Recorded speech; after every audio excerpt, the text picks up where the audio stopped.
নিজের জমিতে এক ফোঁটা পানির জন্য হাহাকার, আবার বর্ষায় সব হারানোর ভয়। মেহেন্দিগঞ্জের ৩ গ্রামের মানুষের এই দীর্ঘশ্বাস কি শেষ হবে না?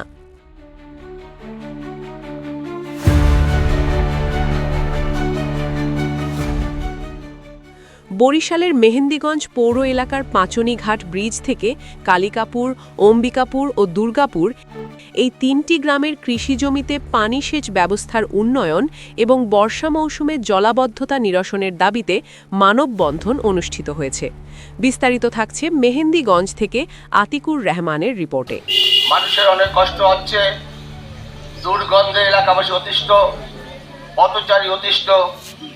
আমি নিজেও এখান দিয়ে যাওয়ার সময় অত্যন্ত দুর্গন্ধ গ্রহণ করতে হয়। শনিবার সকাল 10টায় স্থানীয় তেঁতুলতলা ব্রিজের সামনে আয়োজিত এই মানববন্ধনে অংশ নেন কালিকাপুর, অম্বিকাপুর ও দুর্গাপুর এলাকার শতাধিক নারী পুরুষ। ইতিমধ্যে আপনাদের এলাকার যুব সমাজের প্রতিনিধিরা রাজীব হাসান সাহেবকে যে তার বাসায় তাকে আহ্বায়িত করেছেন। তিনি আশ্বস্ত করেছেন শুধু এই খাল নয়, খালগুলোকে দখল মুক্ত করার জন্য বিভাগের মাধ্যমে তারা দ্রুত খাল খননের দাবি জানিয়ে ক্ষোভ ও উদ্বেগ প্রকাশ করেন। মানববন্ধনে বক্তারা বলেন, দীর্ঘদিন ধরে খালটি ভরাট হওয়ায় কৃষি জমিতে সঠিকভাবে পানি সেচ দেওয়া সম্ভব হচ্ছে না। সবাই দৃষ্টি আকর্ষণ হইল, মন্ত্রী মহোদয়ের দৃষ্টি আকর্ষণ হইল, প্রশাসনের কাছে দৃষ্টি আকর্ষণ হইল, পৌরসভার কাছে দৃষ্টি আকর্ষণ হইল। আপনারা অতি দূরত্ব এই মানুষের ভোগান্তি থেকে মানুষকে স্বচ্ছভাবে চলার জন্য এগুলি পরিষ্কার করার জন্য অনুরোধ করা গেল।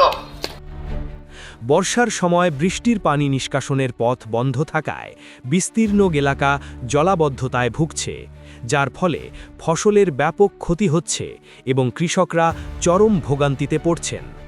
তারা আরও জানান, খালটি পুনঃখনন করলে কৃষি উৎপাদন বৃদ্ধি পাবে এবং জলাবদ্ধতার সমস্যা অনেকাংশে কমে আসবে।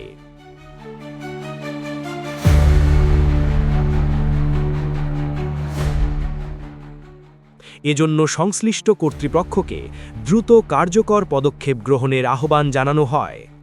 মানববন্ধন শেষে এলাকার মানুষ প্রশাসনের সুদৃষ্টি কামনা করেন এবং দাবি বাস্তবায়নে প্রয়োজনীয় ব্যবস্থা গ্রহণের আশাবাদ ব্যক্ত করেন।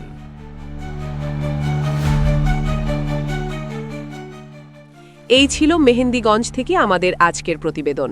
আর এমন গুরুত্বপূর্ণ ও সত্য সংবাদ পেতে চ্যানেল RA নিউজের সাথেই থাকুন। এতক্ষণ আপনাদের সাথে ছিলাম আমি তানিয়া শবনম।